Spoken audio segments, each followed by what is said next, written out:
55페이지에 저 밑에 두 번째 용어 중개업이다. 먼저 중개와 중개업은 구별이 된다. 자, 그래서 중개업이라 하면 법조문을 보면은 다른 사람의 의뢰에 의하여 이래서 다른 사람의 의뢰 줄 거 놓고 일정한 보수를 받고 일정한 보수 줄 거 놓고 중개를 업으로 행하는 거 업 동그라미 칩니다. 그래서 동그라미가 3개 친 거죠. 그래서 칠판을 보시면은 중개 행위가 중개업이 되려면은 그 3가지 요건이 갖춰져야 된다는 거야. 다른 사람의 의뢰가 있어야 된다. 다른 사람의 의뢰가 있어야 된다 하는 말은 아까 그림에서 봤던 중개 계약 관계가 존재해야 된다라는 거예요. 일반이든 전속이든. 그렇죠. 그 다음에 일정한 보수를 받아야 된다 이 말이지. 보수 안 받고 공짜로만 매번 중개행위를 거듭 반복하면은 뭐다? 그거는 업이라고 볼 수 없다라는 거지. 그러세요. 중개행위를 어떻게 해야 된다? 업으로 해야 된다라는 거야. 그럼 업으로 한다 하는 이 업에 담겨져 있는 단어의 의미 뒷페이지를 봅니다. 그러세요. 뒷페이지 어디로 가느냐 하면 57페이지로 가요. 7페이지로 가면 양갈로 3 업으로 해야 한다 이렇게 돼 있지. 그렇죠. 자, 그래서 어디로 가느냐 하면은 그러세요. 디귿으로 바로 가요. 두 번째 줄에 계속적 반복적으로 가는 걸 동그라미를 딱 지나야 됩니다. 단지 1에서 끝인 행위는 업이라고 볼 수 있다 없다? 없다라는 거지. 그런데 문제는 겉으로 보면 1회밖에 안 했다 하더라도 앞으로 계속 반복할 의사를 가지고 1회를 했다라는 거지. 이런 걸 잠재적 계속성 하는 단어를 쓸 수 있겠죠.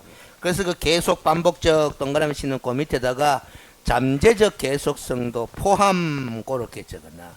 그렇죠. 그 앞으로 계속 반복할 의사가 있다고 보여지는 경우에는 단 1회 했다 하더라도 뭐 업이라고 봐야 된다라는 거야. 그래서 구체적인 사례로 간판을 내 걸고 1회 중갱이라고 보수를 받았어. 그래도 업이다 봐야 업이다. 왜냐? 간판을 내거는 행위 자체가 앞으로 계속 반복할 의사가 있다고 봐야 된다라는 그런 의미지. 그렇죠. 자, 그렇게 보시면 되고 리얼은 아까 설명했는 거예요. 주된 행위로 했느냐 부수적인 행위로 했느냐는 업과는 관계가 없다라는 소리다. 그래서 밑에 판례도 봐봐요. 판례 1번 판례 봐봐요.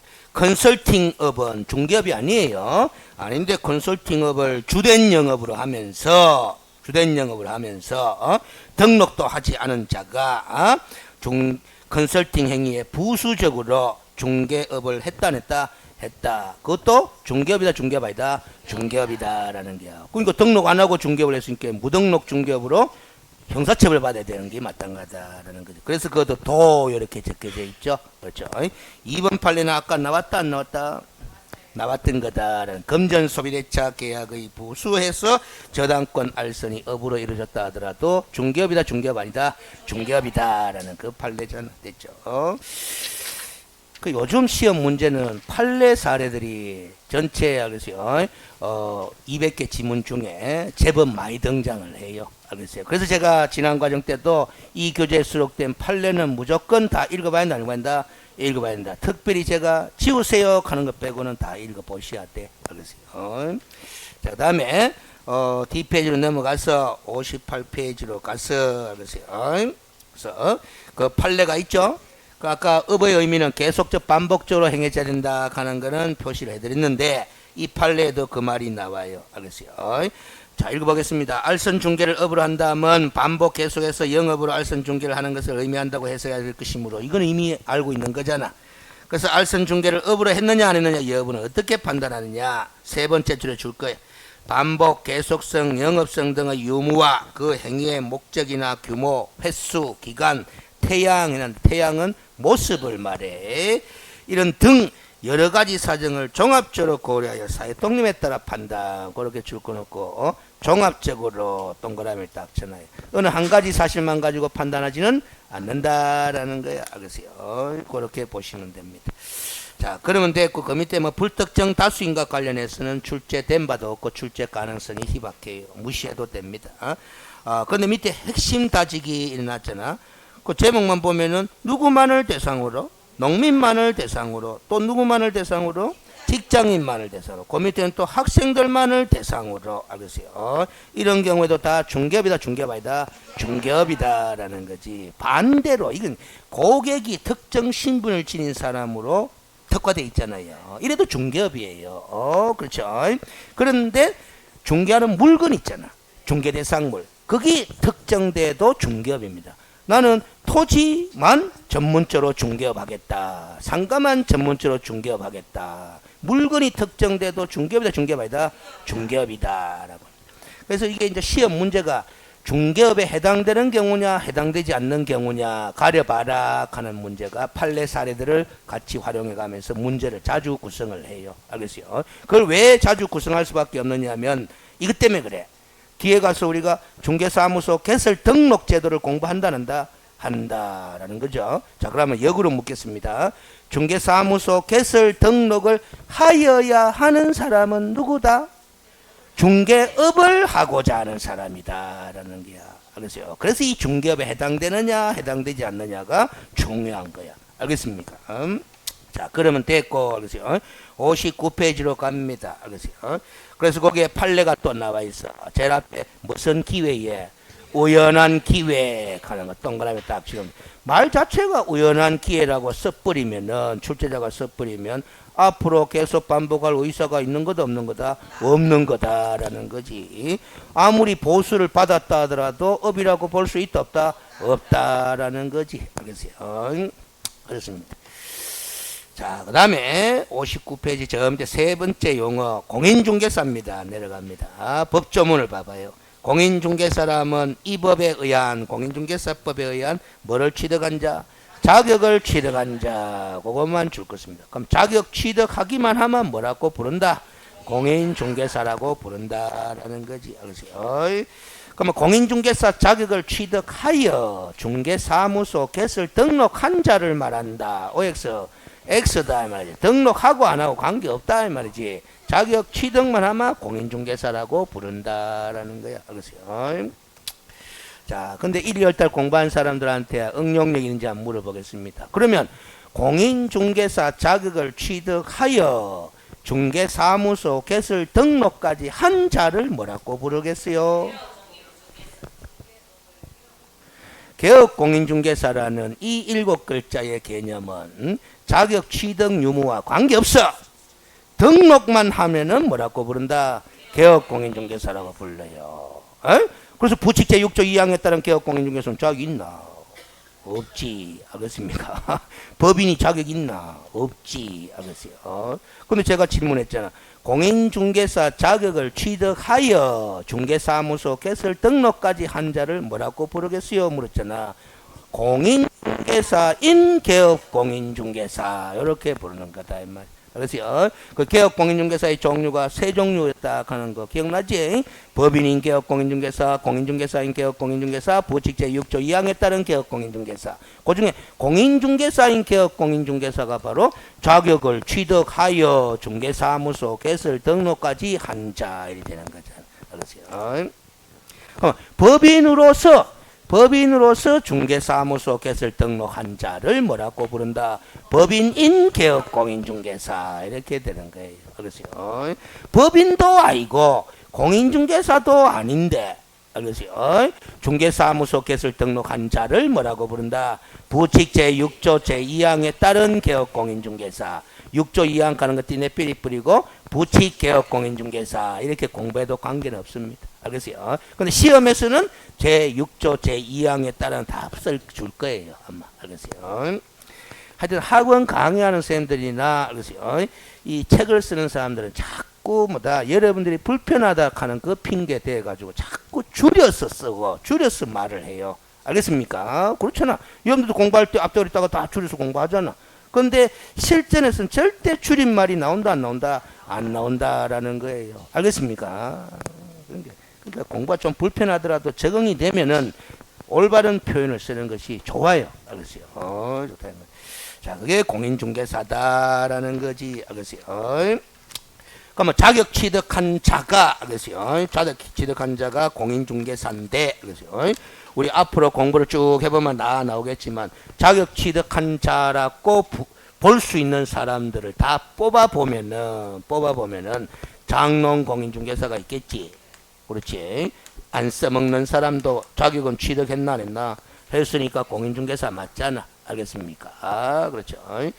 이 장롱 공인중개사도 알겠어요. 우리 공인중개사법의 규제 대상이다. 이다. 적용을 받는다면 받습니다. 알겠어요. 장롱 공인중개사인 사람이 명함을 새기가 알겠어요. 명함을 새기가 이 개업 공인중개사 흉내를 내면 된다 안 된다? 안 된다라는 거예요. 그 법에 다 위반인 거예요. 알겠어요. 또 누가 있어요? 자격 취득한 자라고 볼 수 있는 사람이 소속 공인중개사도 자격 취득한 자는 맞잖아. 알았어요. 그 다음에 뭐 개업 공인중개사 중에 누구 공인중개사인 개업 공인중개사 이 사람이 뭐 자격 취득한 자에 해당하자. 이 사람이 다 자격 취득한 것이면은 공통점인데 신분상 차이가 있다 없다? 있다. 이 사람은 장롱, 이 사람은 소속, 이 사람은 등록. 알겠어요? 차이가 있다 이 말이지. 알겠어요? 그렇게. 이렇게 이제 그 자격 취득한 사람의 그 종류가 세 종류가 등장하는 바람에 어떤 현상이 생기냐면 우리가 나가서 이제 공인중개사라는 표현을 쓸 때 그리고 또 시험 출제자들이 시험 문제 낼 때 공인중개사라는 5글자를 쓸 때 조심해야 돼요. 알겠어요? 그냥 글 쓸 때 공인중개사 해보면은 알겠어요? 읽는 사람이 이 세 사람 다 생각한다는다. 다 생각할 수 있잖아. 알겠어요? 그런데 글 쓰는 사람 머릿속에는 소속 공인중개사를 생각하면서 글 쓰면서 소속을 띠내 삐리삐고 공인중개사 해버리면 의사소통이 제대로 안 되는 거잖아요. 알겠습니까? 그런 거다. 판사님들도 막 엉터리로 써요. 알았어요. 여러분들 판결문 읽다가 보면은 공인중개사라고 5글자 딱 써놨어. 공인중개사가 어쩌고저쩌고 막 써놨단 말이에요. 그런데 앞뒤로 쫙 읽다가 보면은 이 공인중개사는 개업 공인중개사의 의미로 판사님이 쓰고 있는 것을 알 수가 있어요. 알겠습니까? 그런 거다. 평소에 공부 안 하는 법이니까 이해는 되지. 알겠어요. 그래서 우리가 판결문 읽을 때도 뭐다? 소위 여러분들 표현대로 하면은 의역을 해야 될 경우가 있어. 의역을. 알겠습니까? 그래서 우리가 이제 글 쓰는 취지 이런 걸 고려하지 않으면 취지를 고려하지 않고 글을 읽으면은 의역을 한다 뭐 한다? 뭐 하는 거예요. 알겠어요. 근데 시험 문제는 해야만이 풀 수 있는 그런 문제를 내면은 이 신청 들어가. 알겠어요. 시험 문제는. 자, 그 다음 60페이지에 다음 용어 개업 공인중개사입니다. 법조문을 봐봐요. 이 법에 의하여 뭐 한 자, 개설 등록을 한 자. 그 뭐 자격 취득하는 말이 있나? 없잖아. 그래서 개업 공인중개사의 용어는 자격 취득과는 관계가 없어요. 알겠어요. 등록만 했다 하면은 뭐라고 부른다? 개업 공인중개사다. 알겠어요. 근데 그 등록 한 자라고 돼 있는데 등록한 것으로 보는 자가 있죠. 실제 등록은 안 했는데 등록한 것으로 봐주잖아. 이것도 포함입니다. 등록한 자에는. 알겠어요? 여러분들 봐봐요. 여러분들 이거 한 가지 봅시다. 어차피 시험 문제 나올 수도 있어요. 공법 시험에. 국토계획 및 이용에 관한 법률에 보면은 건축물의 건축행위라든가 공작물의 신축행위는 뭐다? 개발행위에 속해요. 그래서 개발행위 허가 대상이다. 국토계획법에 따라서. 알겠습니까? 그런데 건축물을 땅에다 짓는 것도 개발행위예요. 그러면 개발행위 허가 받아야 된다 안 받는다? 받아야 되는 거죠. 근데 건축법을 공부해 보면은 건축 허가 받으라 이리 나왔단 말이야. 그렇죠? 그러면 국토계획법에서는 개발행위니까 개발행위 허가 받으라 하고 건축법에서는 건축행위니까 건축 허가 받으라 한다 이 말이지. 그럼 둘 다 허가 받아야 되는 거잖아. 알겠어요? 근데 공부를 꼼꼼히 하다 보면은 건축법의 건축 허가 규정을 딱 보면은 그렇죠? 건축법에 따라서 건축 허가를 받은 경우에는 국토계획법에 따른 개발행위 허가를 받은 것으로 본다 이렇게 돼 있다 이 말이에요. 의제 규정이라 하는 거예요. 알겠습니까? 그 시험 문제 잘 나옵니다. 알겠어요? 국토계획법도 출제 대상, 건축법도 출제 대상. 알겠어요? 개발행위 허가 받은 것으로 본다. 알겠어요? 그럼 개발행위 허가 받았어요? 안 받았어요? 받았지. 허가 받은 것으로 본다 하잖아. 그러세요. 등록한 것으로 본다 하면 등록했나 했나? 했어. 그러세요. 법적 효력은 있는 기다 이 말이지. 그러세요. 그래서 요 개설 등록한 자 하는 단어에는 등록한 것으로 보는 자도 포함이다. 포함이다. 그래서 부칙제 6조 2항에 따른 개업 공인중개사도 등록했다 했다? 했다라는 겁니다. 정확한 표현 등록한 것으로 보는 자지만 그러세요. 그래서 우리가 개업 공인중개사의 종류 가면은 누구도 포함시켜서 부칙개업 공인중개사도 포함시켜서 그렇게 이야기를 하는 거다. 알겠어요? 됐죠? 그래서 밑으로 내려가 봐요. 2번에 종별 해가지고 양갈로 1번이 법인인 개업 공인중개사 돼 있잖아. 그렇죠? 법인인 개업 공인중개사 제목만 줄 딱 끊어요. 그 다음에 61페이지 특수법인은 조금 이따 보겠습니다. 양갈로 2번에 제목만 줄 거나요? 공인중개사인 개업 공인중개사. 이거는 공인중개사로서 사무소 개설 등록한 자겠죠? 그렇죠. 법인인 개업 공인중개사는 법인으로서 사무소 개설 등록한 자고, 그 다음에 양갈로 3번에 부칙제 6조 2항에 따른 개업 공인중개사 간데 옛날에 종전이 아니라 옛날에 중개인이라고 불렀는데 지압버려요. 그러세요. 왜냐하면 절대 시험 지문에 중개인이라는 용어 안 나옵니다. 그러세요. 안 나옵니다. 그래서 강의의 편의상 중개인이라고 부르겠다 하는 생들은 많아요. 그러세요. 그럼 이 부칙제 6조 2항에 따른 개업 공인중개사는 누구냐라는 거지. 알겠어요. 누구냐라는 거지. 알겠어요. 누구냐라는 거지. 안 나오나. 알겠어요. 적어야 되겠네. 알겠어요. 그 줄 끊는 제목 옆에 여백에다가 그래서 이렇게 적어요. 법인 및 공인중개사가 아닌 자로서 법인 및 공인중개사가 아닌 자로서 법인도 아니라 이 사람은 공인중개사도 아니라 아닌 자로서 개설 등록을 한 것으로 보는 자 이렇게 적으면 됩니다. 그렇죠. 여기다 적어두면 돼요. 법인도 아니고 공인중개사도 아닌 자로서 중개사무소 개설 등록을 한 것으로 보는 자 이렇게 적어두면 돼요. 그렇죠. 그래서 자격이 있다 없다? 없다 하는 거 확실하죠? 알겠어요? 없죠? 그럼 이 사람도 영업하고 있단 말이지. 근데 장사간 데가 폐업할 수도 있다 없다? 있다. 그러면 폐업 신고 냅니다. 알겠어요? 폐업해버리고 난 다음에 다시 영업을 하고 싶어. 그러면 중개사무소 개설 등록 또 해야 되거든? 현재 법에 따라서. 그럼 현재 법은 누구 또는 누구만 등록할 수 있도록 해놨다. 법인 또는 공인중개사만 등록할 수 있도록 해놨거든. 근데 이 사람이 아니잖아. 그 등록한다 뭐한다? 뭐한다는 꼭 하고 싶으면 못 할 수밖에 없다. 공인중개사 자격 취득할 수밖에 없다. 그런 내용을 적어 놓은 거야. 알겠습니까? 그렇죠? 자, 그럼 됐고, 뒷페이지로 갑니다. 요런 케이스를 한번 응용해 볼까, 그러면 이 부칙제 6조 2항에 따른 개업 공인중개사가, 폐업하진 않았어. 영업하고 있어. 영업하고 있는데, 영업하다 하면서 자기가 자격증을 취득했어. 공부해가지고. 그렇지. 자격증 땄잖아. 그렇지. 그러면, 왜 한다?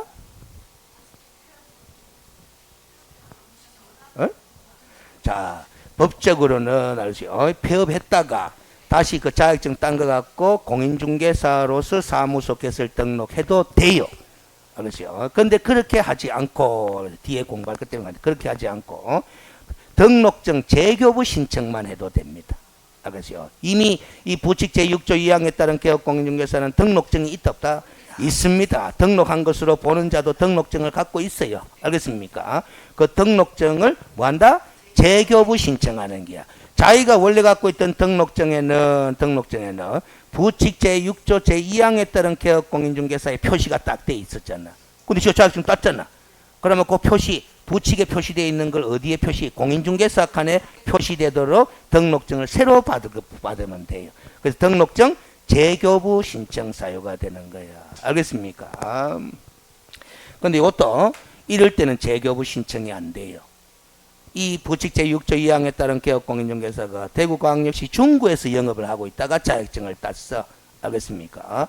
근데 자격증 딴 김에 서울시 종로구로 가서 영업을 계속하고 싶은 거야. 그때는 종로구청에다가 새로 신규 등록 신청을 해야 됩니다. 알겠어요? 근데 중구에 있는 요 사무소를 그대로 활용해가 중개업을 계속하고 싶으면 등록증 뭐 하면 된다? 재교부 신청하면 돼. 알겠어요? 거기 나중에 등록증 재교부 하는 부분을 공부할 때 나온다? 나옵니다. 알겠죠? 그럼.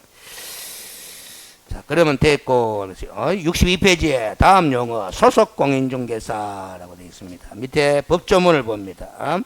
개업공인중개사에 소속된 누구로서? 공인중개사로서 됩니다. 공인중개사로서. 당연히 소속공인중개사니까 공인중개사 맞겠죠? 맞겠죠? 무슨 업무를 수행하거나 중개 업무를 수행하거나 중개 업무 동그라미 치고 개업공인중개사의 중개 업무를 보조하는 자를 말한다. 보조 동그라미 칩니다. 그 보조 업무는 넘어서서 무슨 업무도 직접 할 수 있다. 중개 업무도 수행할 수 있다. 이거는 어디에 매치를 시켜야 되느냐 하면은 공부를 다 해보는 사람이라면 알지요. 이 개업공인중개사는 소속공인중개사는 개업공인중개사가 할 수 있는 일을 뭐다 다 할 수 있다. 100% 다 할 수는 없어요. 표시 광고 이런 거는 뭐 하지만 알지요. 대표적으로 뭐 확인 설명 행위 할 수 있다 없다? 있다. 거래계약서 작성할 수 있다 없다? 있다라는 거야. 알겠어요? 있다라는 거야. 할 때는 누구처럼 똑같이 해야 된다? 개업공인중개사처럼 똑같이 해야 된다라는 거야. 그럼 지가 했어. 했으면은 지도 중개에 관여를 했잖아. 했으면은 확인 설명서 서식 작성할 때, 계약서 작성할 때, 개업공인중개사도 서명 및 날인하면서 소속공인중개사 지도 함께 뭐 해야 된다? 서명 및 날인해야 된다라는 거야. 알겠어요? 여기까지 왔지? 그러면 여기다가 또 뭘 살붙여? 그러면 함께 같이 서명 및 날인해야 되니까 소속공인중개사도 자기가 날인할 인장 등록해야 된다. 해야 된다라는 거야. 그래서 인장 등록제도 공부할 때 개업공인중개사만 인장 등록하는 것이 아니고 누구도 소속공인중개사도 인장 등록해야 되는구나. 그런 식으로 가지치가 살을 삭삭 붙여놓는 기다. 알겠습니까? 됐죠? 자, 근데 이제 그 법조문 안에 괄호가 있어요. 괄호. 공인중개사 옆에 괄호가 붙었지? 개업공인중개사인 법인. 자, 이것도 정리를 좀 해야 되는데 지금 법조문을 딱 보니까 그래서요. 이런 표현을 딱 써놨잖아. 개업공인중개사인 법인. 맞죠? 그렇죠. 요 순대로 써놨잖아. 그런데 우리는 이런 용어도 썼잖아. 방금. 법인인 개업공인중개사. 그래서요. 같은 말 다른 말 같은 말. 그래서요. 같은 말. 그래서 이 표현이 좀 자주 나올 겁니다. 그래서 같은 말입니다. 그러면 이 개업공인중개사인 법인의 사원 또는 임원 하는 말이 나와. 그래서요. 사원 또는 임원으로서 누구도 포함이다. 공인중개사 자격증 갖고 있는 사람도 누구에 포함? 소속 공인중개사에 포함 동그라미 딱 쳐놔요. 그렇죠. 자, 그래놓고 사원 하는 글자 있지? 사원 하는 글자 있죠? 사원 하는 글자 동그라미 딱 쳐놓고 뭐 요렇게 적어놔요. 회사원 X 적어놓는다 이 말이야. 이 여기서 말하는 사원은 회사원이다 아니다? 아니다. 그럼 누구와 똑같이 취급하면 된다? 임원과 똑같이 취급하면 된다라는 거야. 알겠습니까? 그렇게만 강요하겠습니다. 그래야 시간이 절약돼. 알겠어요? 근데 임원은 이사, 감사 이런 사람을 뭐라 한다? 임원 그렇게 이야기를 합니다. 알겠어요? 임원. 그럼 됐고 밑으로 내려갑니다. 2번에 소속권의 지위 요건이라는데 특별히 할 거는 없어요. 그래서 없고 양갈로 2번에 법인인 경우에 소속공인중개사 유형회가 설명을 해놓은 이유가 바로 사원 때문에 그런 게야 이게. 알겠어요? 사원 조금 설명해야 되겠다 그러면. 알겠어요? 자 봐봐요. 이 법이 개업공인중개사인 법인이다 이 말이지. 알겠어요? 근데 아직 진도 안 나갔지만 이 법인은 상법상 회사이거나 협동조합 기본법에 따른 협동조합이에요. 알겠어요? 협동조합 형태의 법인일 수 있고 뭐 상법상 회사 법인일 수도 있다라는 거야. 알겠습니까? 그런데 이 개업권 법인은 그렇기 때문에 이 인적 구성원들을 좀 분석을 해볼 필요가 있다 이 말이야. 이 세 사람을 뭐라고 부른다? 임원. 뭐하고 같은 말? 사원하고 같은 말. 그럼 이 두 사람은 임원이다, 사원이다, 아니다? 아니다라는 거야. 알겠습니까? 그러면 이제 요 임원 또는 사원 중에 요 두 사람이 자격증이 있으면 요것도 뭐라고 부른다? 소속 공인중개사라고 부른다라는 거야. 근데 요 사람이 자격증 갖고 있으면 뭐야 되노? 이것도 소속 공인중개사다라는 거지. 그러면 봐봐요. 이 D와 AB를 비교하면 공통점은 뭐고? 소속 공인중개사. 차이점은 뭐고? 이거는 임원이고 이거는 임원이 아니고 이래 되는 거야. 이거 사원 아닙니다. 사원 아닙니다. 임원은 사원과 같은 말이 된다. 이 차이가 있다라는 거지. 요걸 일단 생각을 하고 가야 돼. 그래야 나중에 결격사유 공부할 때 정리가 돼요. 알겠습니까? 이 사람이 잘못했는가 하고 이 사람이 잘못했는가 하고 효과가 같았으면 되겠어 안 되겠어? 안 되겠지. 알겠습니까? 그런 거다 말이지. 그 정도로 생각을 해둡니다. 그 다음 63페이지로 가서 소속 공인중개사의 업무는 이미 다 했어요. 아까 동그라미 줬잖아. 중개 업무도 수행하고 보수 업무도 보조 업무도 하고 끝이다 말이지. 알겠어요? 양갈로 4번으로 갑니다. 알겠어요? 기타 관련 내용 돼 있는데 소속 공인중개사를 고용할 의무 당연히 없다. 알겠습니까? 없다 이 말이지. 이런 사람들을 고용할 의무가 없다라는 소리야. 알겠습니까? 고용할 의무가 없다 이 말이야. 알겠어요? 근데 숫자 제한이 있다 없다? 자, 요거 헷갈리면 안 돼요. 그래서 나중에 이제 진도 나가다 보면 15조에 가면은 고용인의 신고에 관한 걸 공부를 해요. 근데 지금 우리가 소속 공인중개사를 보고 있잖아. 조금 이따 이제 바로 볼게. 중개보조원이라는 걸 또 봐. 그럼 이 소속 공인중개사와 중개보조원을 합쳐가 한 단어로 뭐라고 부른다? 고용인이라고 불러. 알겠어요? 자, 근데 작년 4월 18일 법이 개정돼 가지고 알겠어요? 소속 공인중개사라는 고용인은 숫자 제한이 없어요. 알겠어요? 근데 중개보조원이라는 고용인 있잖아. 요 사람은 숫자 제한이 있다라는 거야. 작년 4월 18일 날 개정이 돼가. 알겠어요? 어떻게 숫자 제한이 있느냐 하면은 개업 공인중개사와 그 사무실에 소속 공인중개사를 합한 수에 5배를 초과해서는 아니 된다. 이렇게 고용 제한을 했어요. 알겠습니까? 중개보조는 고용 제한 있고 소속 공인중개사는 고용 제한 없고 이랬다 말이에요. 방금도 봐봐요. 고용시에 숫자 제한도 없다. 이걸 딱 읽고 있는데 한 사람이 있다 한다 이 말이에요. 지금 우리가 뭘 보고 있어요? 소속을 보고 있지 중개보조를 보고 있는 게 아니다 이 말이야. 그래서 이런 게 실전 들어가서 실수로 틀려버리는 거다 이 말이야. 알겠어요? 출제자가 소속 공인중개사를 전제로 문장을 만들어 놨는데 알겠어요? 그걸 깜빡 놓쳐버리고 뭐다 틀려버린다 이 말이야. 실수예요. 됐죠? 됐고 알겠어요? 6번째 용어 중개보조원으로 내려갑니다. 알겠어요? 법조문에 보면 공인중개사가 아닌 자로서 되어 있죠. 줄 거 넣습니다. 공인중개사가 아닌 자로서. 알겠어요? 그 우리가 이 법제처 유권 해석으로 보면은 알겠어요? 공인중개사 자격 취득한 사람 있잖아. 이 사람을 중개보조원으로 고용신고할 수 있다 없다? 없다. 이렇게 해석을 해요. 알겠습니까? 이렇게. 당연히 법 취지대로라면은 자격증 있는 사람은 중개보조원이 될 수가 없기 때문에, 알겠어요? 중개보조원을 고용신고할 수 없다. 이렇게 해석을 하는 거거든. 근데 현실로 가봐요. 자격증 딴 사람인데 저 사람이 자격증 땄는지 안 땄는지 입 콕 다물고 있어. 당신 자격증 있는데 자격증 있나 없나 물었는데 없대. 소장이 물어도 없대. 그럼 그거 조사해보겠어요? 뭐잖아. 그러면 이제 없다 하니까네. 이제 일은 잘하겠다 싶으니까 고용신고한다는다. 할 때 무슨 신고하겠어요? 중개보조원으로 고용신고 해버리겠지. 그럼 중개보조원으로 고용신고 들어가는데 등록관청에서 이 사람이 자격증 취득했나 안 했나 여부를 자격증 발급한 해당 시도지사에게 확인한다는다. 안 하겠지. 그럼 고용신고 철회해본다 이 말이지. 알겠어요? 이럴 때 또 문제가 터지는 거야. 그러니까 또 국토교통부가 어떤 답변을 하느냐. 그렇게 고용신고 됐으면은 자격증 가졌는데 중개보조원 고용신고 됐으면은 소속 공인중개사 인내도 불구하고 중개업무는 뭐 한다 이렇게. 알겠어요? 고용신고가 뭐로 되어 있기 때문에 중개보조원으로 고용신고되어 있기 때문에 이게 이제 국토교통부 답변이에요. 알겠어요? 이런 거는 시험 문제 안 냅니다. 안 내는데 자꾸 궁금해하는 사람들이 많아. 알겠어요?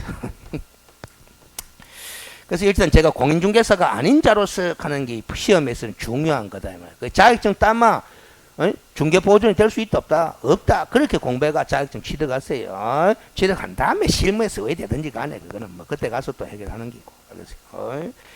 그런데 이 사람은 중개보조원이기 때문에 중개 업무를 수행한다 뭐한다? 뭐한다? 알겠어요? 단순한 업무를 보조한다. 단순한 업무를. 근데 이 실무의 이야기를 잠시 이야기하자면 이 법조문에 현장 안내하는 이런 글자가 있어. 알겠어요? 집보위주로 간다 이 말이에요. 알겠어요? 그 보존이 집보위주로 간다. 우리 집보위주로 가면 그거 가면 이제 도배 상태가 어떻고 알겠어요? 뭐 설명 하나하나 한다 이 말이지. 그걸 집보준다 이렇게 하잖아요. 중개보조는 뭐합니다. 뭐합니다. 그 왜 뭐하느냐 하면 그 단순한 업무라고 전제가 되어 있는 거야. 입법 취지가. 알겠습니까? 그럼 실무 가서 이야기하면 됩니다. 어쨌든 중개 업무는 수행한다 뭐한다? 뭐한다. 꼭 알으셔야 됩니다. 그러세요. 그럼 됐고 그러세요. 뒤로 갑니다. 뒤로 가서 다 끝나버렸네. 그래서 그 큰 3번의 중개보조원의 업무 범위 봐봐요. 업무 범위. 거기에 판례를 한번 볼까요? 판례도 아니죠. 유권해석이죠. 유권해석인데 제목에 판례라고 되어 있습니다. 법인의 직원이나 운전기사는 물론 개인 중개사무소의 격리, 전화 교환은도 고용인의 범위에 포함된다는 게 알겠어요. 이게 다 중개보조원입니다. 알겠어요. 자격증 있다 없다? 없다. 알겠어요. 그렇게 보시면 돼요. 그러면 양갈로 2번 봐봐요. 줄 안 꺼도 됩니다. 권리관계 분석, 확인 설명, 또 중개대상으로 확인 설명서라는 서식이나 거래계약서 서식을 작성하는 등 이런 본질적인 중개 업무는 한다 뭐한다? 뭐한다라는 게 알겠어요. 그 현실에 종사하시는 분들은 아세요. 이 확인 설명서나 거래계약서 작성은 안 시켜요. 중개보조원들한테. 알겠어요. 그런데 현장에 가서 안내시키면서 설명은 허용해 준다입니다. 해준다라는 게 그것도 불법입니다. 뭐합니다. 알겠어요. 뭐합니다. 자, 그 다음 65페이지로 가서 왼쪽에 헌법재판소 있죠. 삭제하 보면 됩니다. 필요 없습니다. 65페이지에 4번의 개업공인중개사와 중개보조원의 법적 관계 나왔는데 이거는 이제 응용한 내용들이야. 응용한 내용들 여기저기 나오는 거 종합해서 점검해 봅시다. 1년 다 공부한 사람도 있으니까. 1번에 무슨 사유에 해당되는 자? 결격사라는 자. 결격사역 하면은 다 기억은 안 나도 공부했는 거 있더라. 12가지인가 10몇 가지인가 있더라 하는 거 알겠어요. 뭐 미승자 어떻고 근거가 어떻고 알겠어요. 이런 게 있더라 하는 거 그런 정도는 떠올라져야 돼. 거기에 해당되는 사람은 머릿속에 이 생각해야 돼요. 중개 업무에 종사할 자격이 있다 없다? 없으니까 당연히 중개보조원으로 고용될 수도 없다. 그랬어요. 그렇게 판단하시면 되고 줄 걸 필요가 없어요.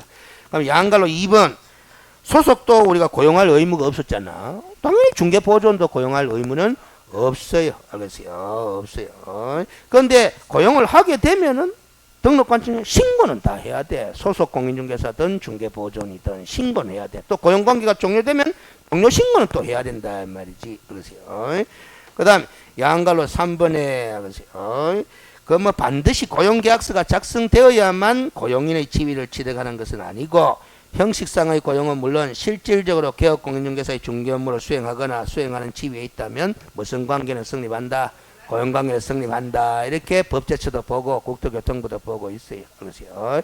그 두 사람 사이에 고용계약서 작성해가 이런 거 합의한 바가 없어도 실질적으로 사무실에 나와가지고 일을 도와주고 있으면 무슨 관계가 성립된다.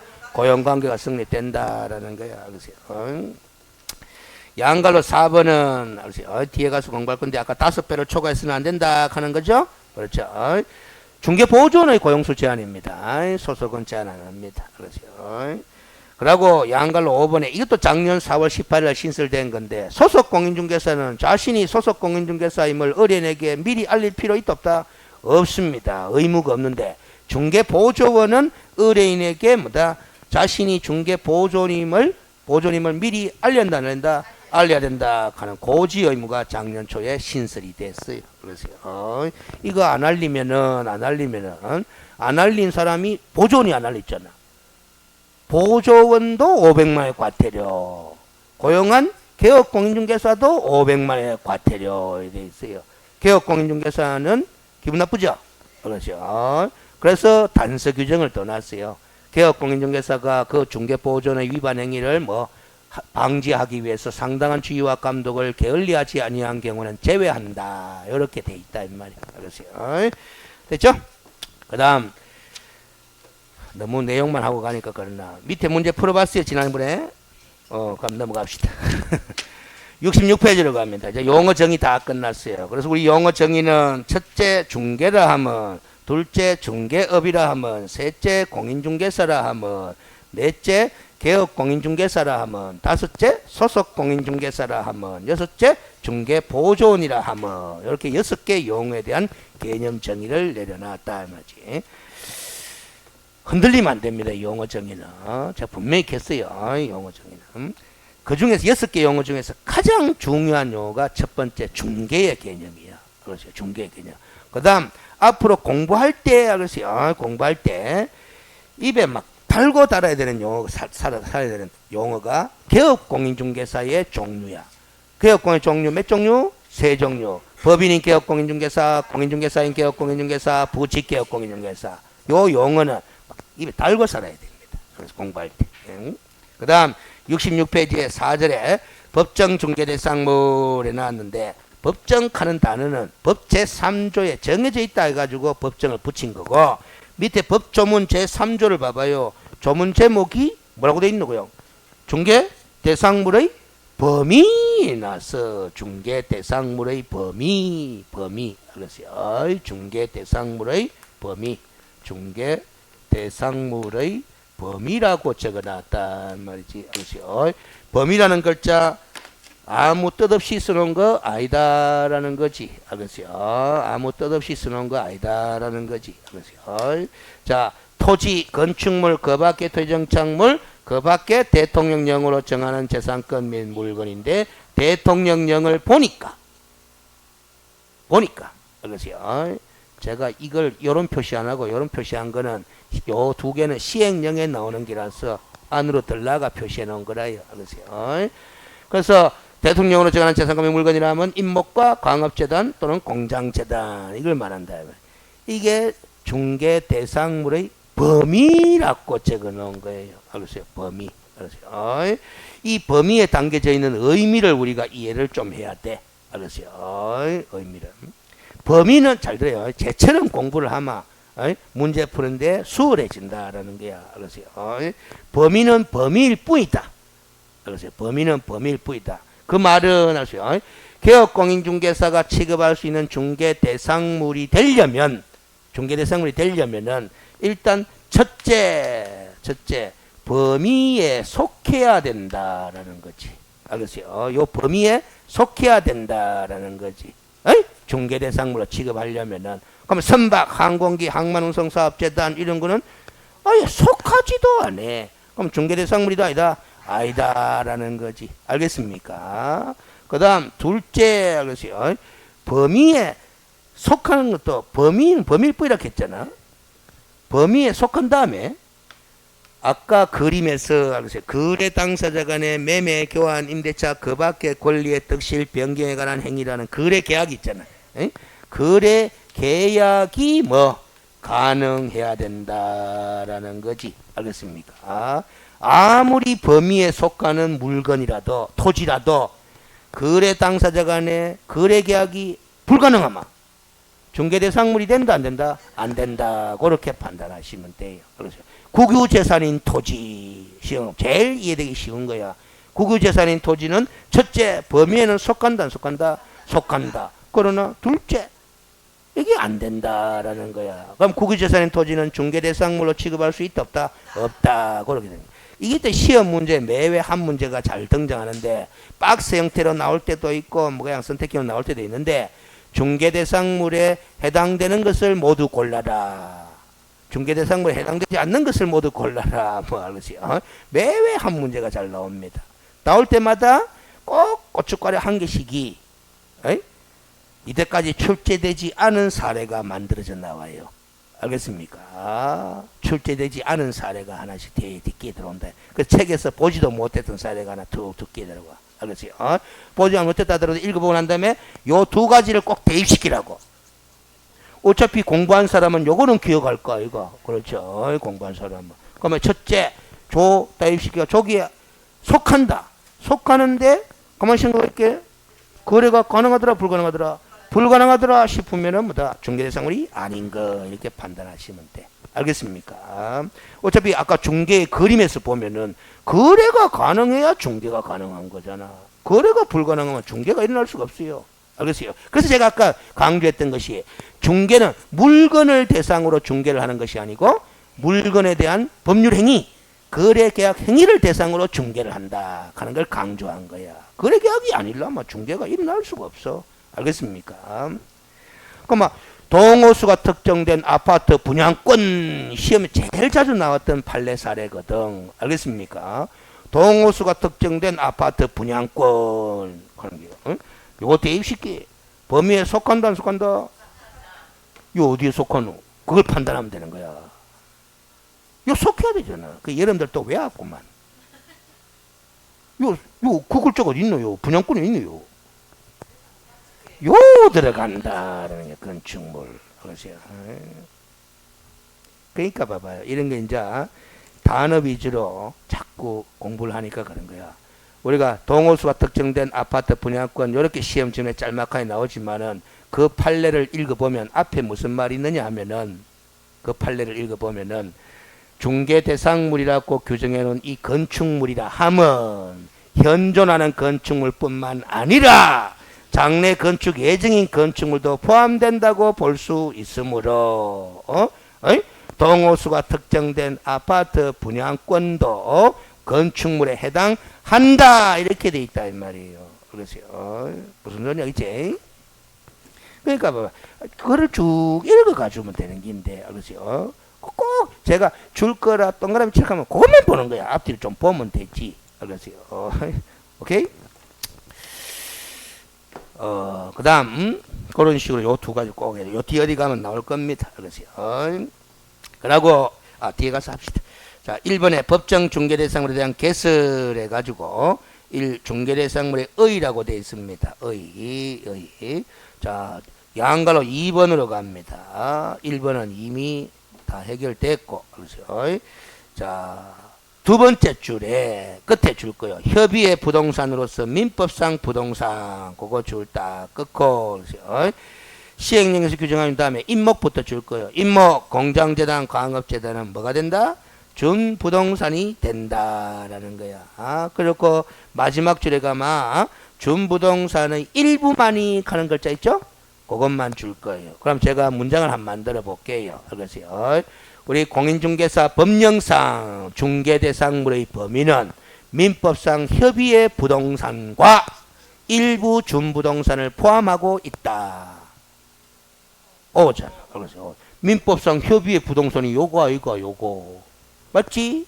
그러면 요거는 준부동산 맞나? 맞지? 근데 준부동산 전부가 일부잖아. 그러니까 우리 공인중개사 법령상 중개대상물의 범위는 민법상 협의의 부동산과 일부 준부동산을 포함하고 있다. 맞는 말이잖아요. 오케이? 기출된 지문이다라는 거지. 알겠어요? 그 준부동산 모두가 중개대상물의 범위에 포함되는 것은 아니다라는 거. 일부만 포함하고 자동차, 선박, 항공기도 준부동산 맞잖아. 준부동산 맞는데 중개대상물의 범위에 포함시키지는 않았다라는 거잖아요. 알겠어요? 그럼 자, 그러면 됐고, 그걸 또 양가로 3번에 이런 것 때문에 자꾸 말장난이라 하는 거야. 알겠어요? 읽어봐요. 우리 공인중개사법이 규정한 중개대상물의 범위에는 준부동산 중 일부가 포함되어 있기 때문에 민법상의 부동산이라는 게 광의가 협의잖아. 민법 99조 1항에 이렇게 있죠. 토지 및 그 정착물을 부동산이라 한다. 2항에 부동산 이외의 물건은 동산이라 한다. 이렇게 있다. 그 99조 1항에서 말하는 토지 및 그 정착물 하는 거는 협의의 부동산을 말하는 거잖아. 알겠어요? 그럼 민법상 부동산의 범위보다는 넓나 좁나? 넓지. 넓지. 들어가 있지. 넓지. 넓고 광의의 부동산의 범위보다는 뭐 좁지. 알겠어요. 자동차, 선박, 항공 이런 거 안 들어가 있으니까네. 이런 걸 시험 지문 내니까 여러분들이 애를 먹는 거야.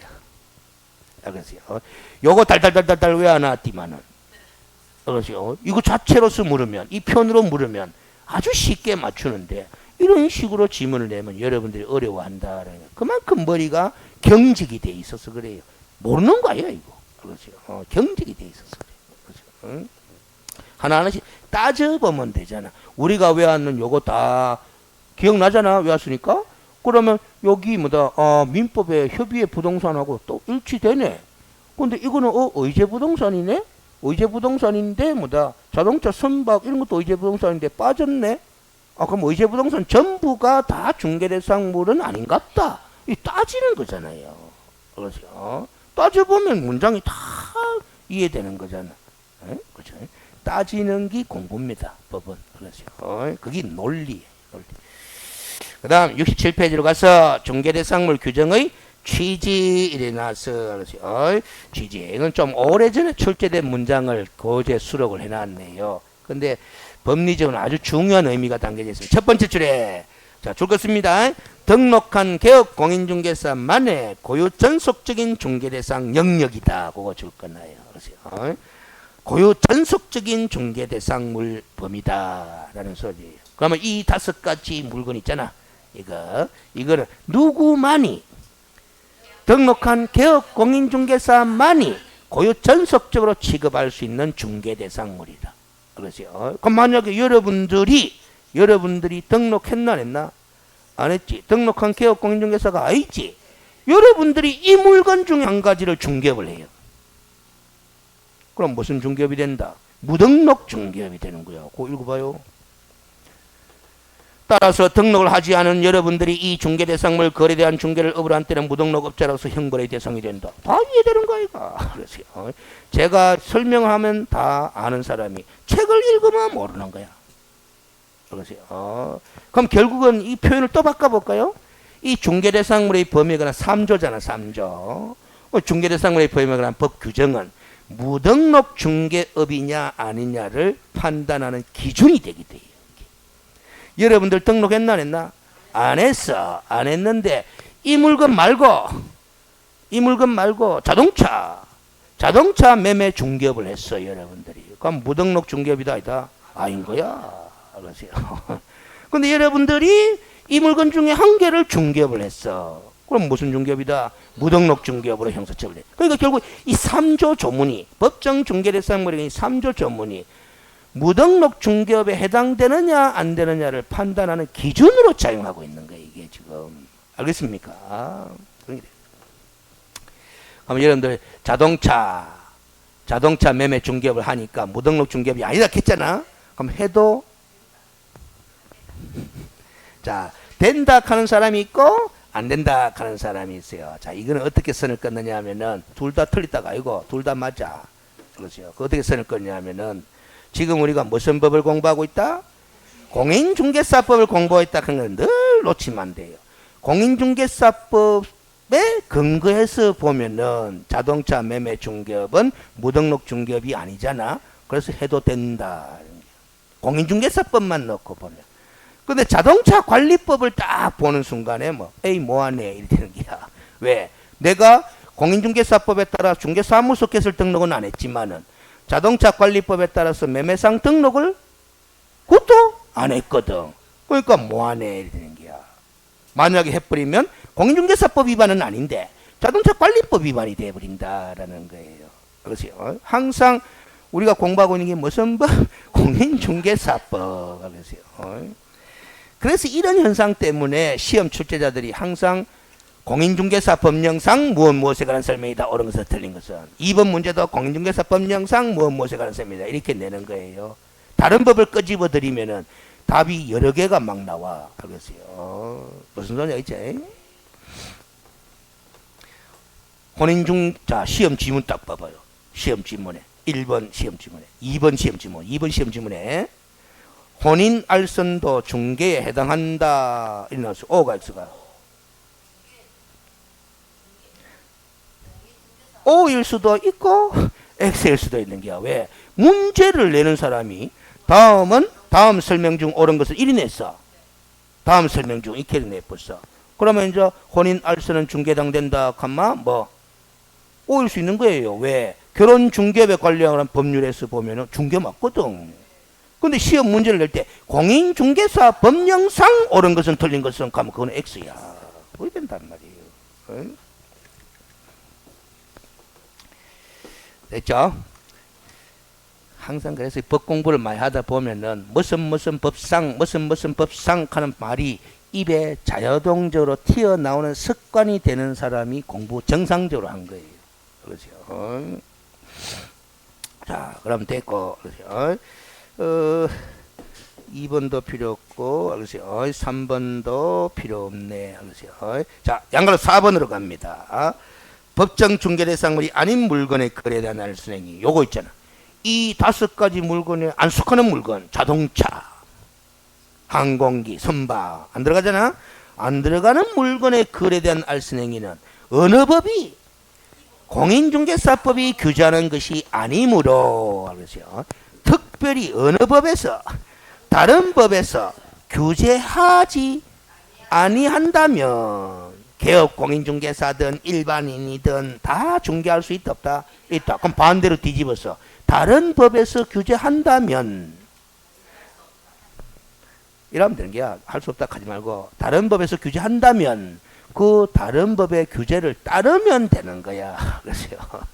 그 다른 법의 규제를 따르면 할 수 있는 거야. 그렇죠? 아까 자동차 매매 중개업 하고 싶으면 자동차 관리법상의 규제 내용이 매매상 등록을 하면 되는 거야. 알겠어요? 그렇게 이해를 하시라는 소리죠. 그렇죠?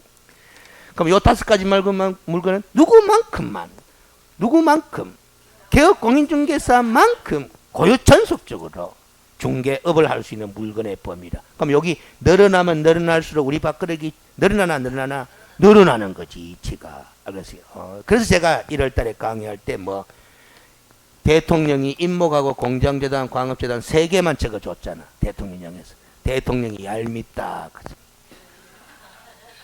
자동차도 적어주고 선박도 적어주고 뭐 다 적어주면 우리는 밥그릇이 늘어나잖아요. 늘어났는데 요거밖에 안 적어주니까 얄밉다라는 거죠. 그럼 대통령도 뭐 그 이치를 모르지는 않을 거다 이 말이에요. 왜 모르지 않느냐? 법제처 공무원들이 다 도와주기 때문에.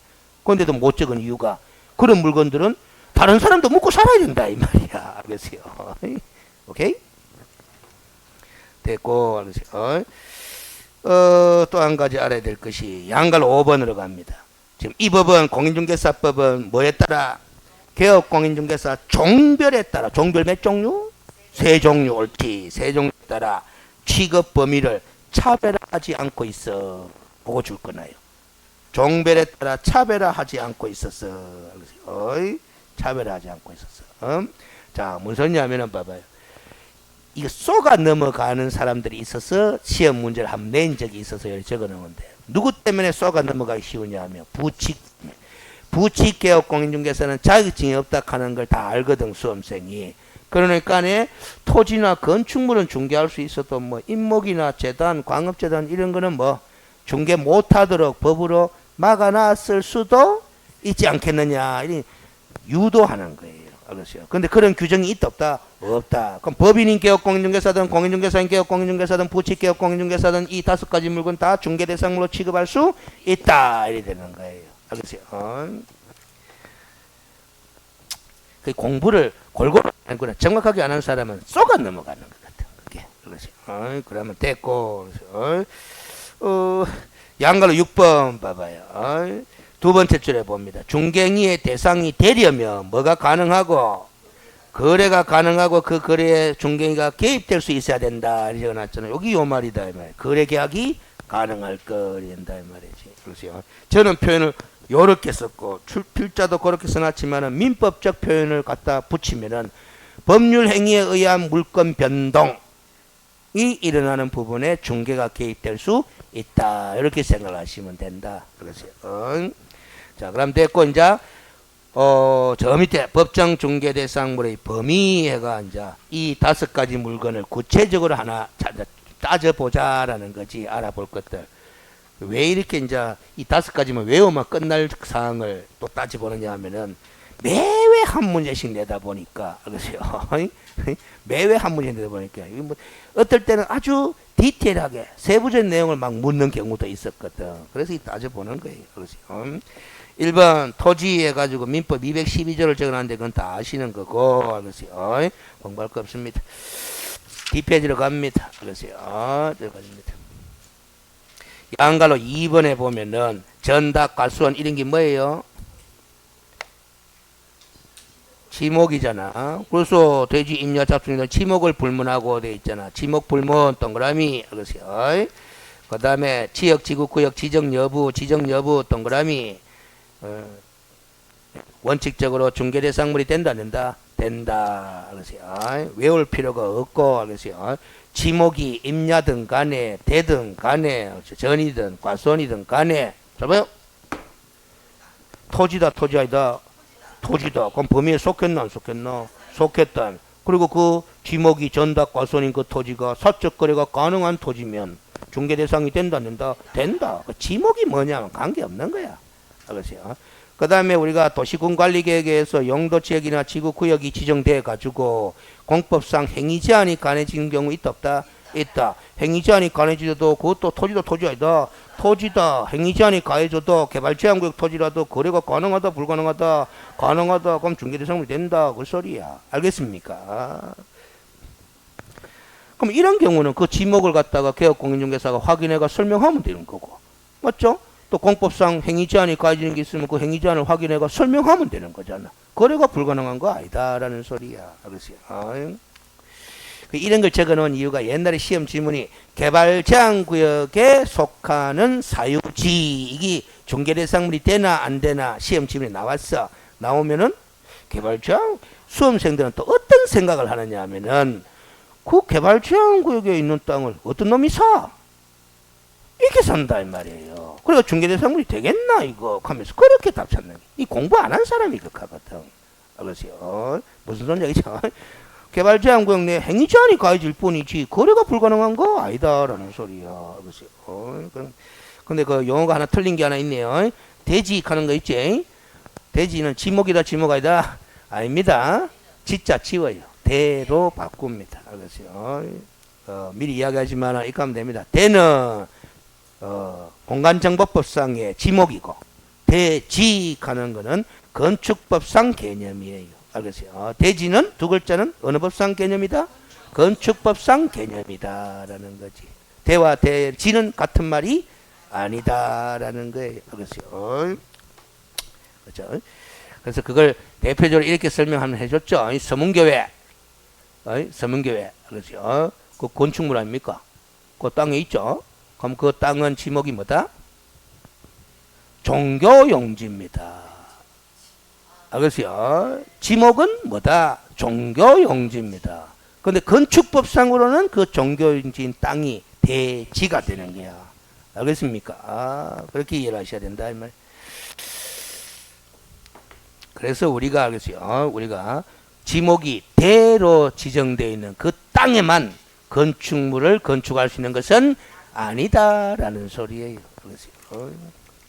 그 다음 됐고 뭐 양을사문도 필요 없고 고교 돼 있고 그 다음에 양갈로 5번으로 가면은 필지라는 말이 나오네. 필지. 그렇죠. 그 뭐 또 뭐 지적법상 해서인데 지금은 법 이름이 바뀌었죠. 공간정보의 구축 및 관리에 관한 법률 줄여서 공간정보법 그렇게 이야기를 합니다만은 어찌됐든 필지라는 개념이 나옵니다. 필지. 예, 필지가 뭡니까? 이리 물으면 뭐다? 옳지. 이거는 지금 거래단이라고 돼 있지. 여러분들은 공부를 잘했으면은 아주 공시법을 제대로 보면서 토지의 등록단이다 이렇게 하면 돼요. 그 등록단 필지별로 민법상 거래가 이루어지는 거야. 알겠어요? 그렇습니다. 등록단입니다. 그럼 한 필지 토지의 일부, 한 필지 토지의 일부도 토지다 토지 아니다. 거래가 가능하다. 알았어요. 매매는 안 되지. 알았어요. 교환도 안 되지. 알았어요. 임대차는 가능하다 불가능하다. 가능하다 하면 용의권 설정은 얼마든지 가능하거든. 그 밖에 권리의 득실병행한 행위 했잖아. 알았어요. 그런 건 얼마든지 가능하기 때문에 중개 대상이 된다. 그렇게 판단하시면 되는 게 그렇어요. 넘어갑니다. 그 다음에 됐고 필지됐고 다 됐네.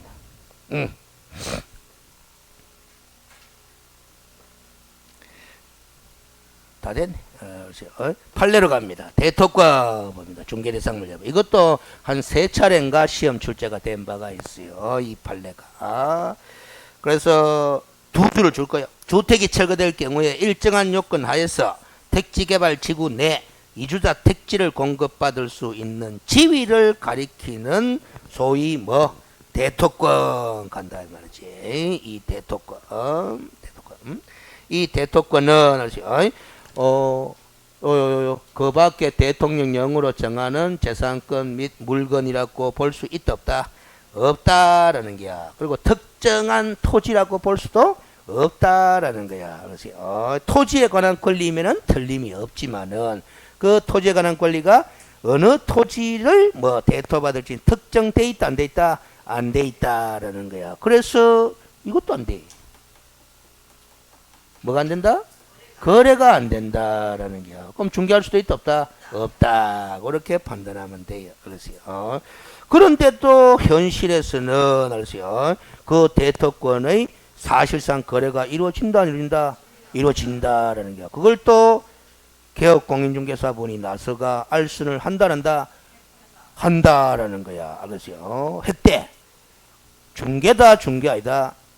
중개가 아니다. 공인중개사 법령상 중개가 아니다. 근데 중개를 잘못해가지고 손해를 발생시켰다. 알선을 잘못해가. 근데 공인중개사법상 중개가 아니다. 그렇기 때문에 공인중개사법 30조에 따른 손해배상 책임을 물을 수 있다 없다? 없다. 그러면 일반법인 민법 705조 불법행위에 기한 손해배상 책임을 물을 수밖에 없다라는 거야. 알겠어요? 여기서 민법 750조 불법행위에 기한 손해배상 책임을 묻는 거와 공인중개사법 30조 1항에 따라 손해배상 책임을 묻는 거에 차이점은 손해 입은 사람 입장에서 보면 어디에 따라서 손해배상 책임 물을지나 손해배상 책임 물을 수만 있으면 되지 않느냐. 다르다라는 거지. 민법의 705조에 따라 손해배상 책임을 묻게 되면은 가해자가 배상 능력이 없으면 받는다 못 받는다? 못 받는다. 그러나 우리 공인중개사법 30조에 따라 손해배상 청구를 하게 되면 가해자인 개업공인중개사가 배상 능력이 없더라도 개업공인중개사는 의무적으로 공제하지 말고 보정설정이라고 합시다. 옆으로는 실무는 공제지만은 우리가 보정설정 방법이 공제도 있고 보정보험도 있고 공탁도 있으니까 그 보정설정 제도가 있기 때문에 가해자인 개업공인중개사가 배상 능력이 없더라도 손해배상을 받을 길이 있다 없다? 있다. 그게 차이가 있는 거예요. 알겠어요? 그래서 봐봐요. 우리 공인중개사법을 만든 사람이 알겠어요? 민법의 750조 손해배상 책임 규정이 있음에도 불구하고 공인중개사법을 만들면서 왜 또 손해배상 책임에 관한 규정을 따로 또 하나 만들어 놨을까라는 거야. 특별 규정으로. 알겠어요? 민법 750조에 따른 손해배상 책임 규정망으로는 우리 중개의뢰인이 확실히 손해배상을 보장받나 못 받는다? 못 받으니까. 알겠어요? 특별 규정을 만들어 놓은 거다. 이렇게 이해를 하시는 거예요. 그래서 그렇게 이해를 하시면 되고 시간이 어느새 또 흘러버렸네. 쉬었다가 진행합시다.